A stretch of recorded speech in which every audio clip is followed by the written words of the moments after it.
આ દુર્ઘટના માનવ સર્જિત દુર્ઘટના છે.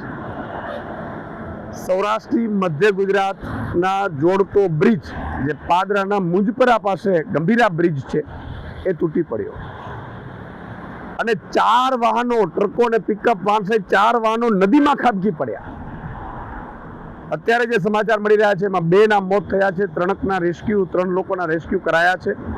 જેના મૃતકો છે એમને ભગવાન એમની આત્માને ભગવાન શાંતિ અર્પે અને ઘાયલોને તુરંત સ્વસ્થ થાય એવી મારી ભગવાનને પ્રાર્થના છે.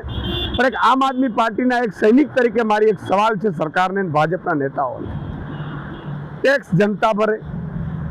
ટેક્સ જનતા એટલા માટે ભરે કે તમને એને વ્યવસ્થા આપો સુદૃઢ, અને વ્યવસ્થા આપવાને બહાને તમને નાણાં આપે અને એ નાણાં ભ્રષ્ટાચાર કરીને તમે ખાઈ જાઓ અને પાછા મરે પણ જનતા. જનતા ક્યાં સુધી આ ભાજપના ભ્રષ્ટાચારનો ભોગ બનતી રહેશે? આજે કોઈને ત્યાં બ્રિજ ઉપરથી નીકળવું કે બ્રિજ નીચેથી નીકળવું એ અસલામતી ફીલ થાય છે ભાજપના રાજમાં. આ ભાજપે કેવું ગુજરાત બનાવ્યું છે કે જે ગુજરાતમાં લોકો બ્રિજ નીચે ઉભા રહેતા પણ ડરે છે અને બ્રિજ ઉપર ચાલતા પણ ડરે છે.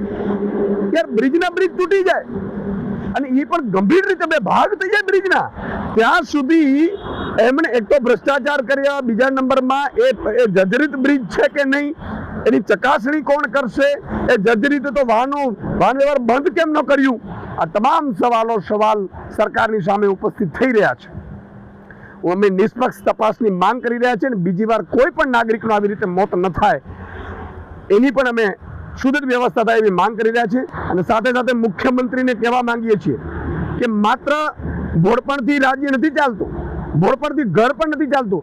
જો તમે આ રાજ્ય ચલાવવાને સક્ષમ ના હો તો તમારે રાજીનામું આપી દેવું જોઈએ. લોકો મરી રહ્યા છે તમારા રાજમાં અને તમારા ભ્રષ્ટાચારના કારણે અને તમારા આખાડા કારના કારણે લોકો મરી રહ્યા છે.